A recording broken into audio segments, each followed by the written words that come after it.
आषाढ़ी पूर्णिमा के इस गुरु पूर्णिमा के अवसर पर पवित्र पावन शिव महापुराण की कथा को श्रवण करने के लिए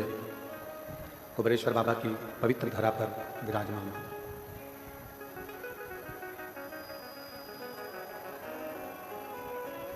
और तेरी कृपा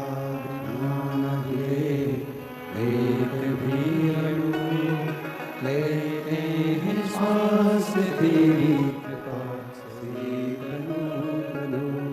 अखान करूं मैं राहों के ढेर का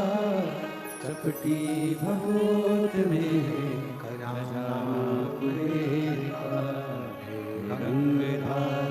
मुक्तिदार ओमकार तू भोले ओमकार तू आयो शांति हरि शंभु तार भगवान शिव ओघड़दानी प्रकाल दर्शन का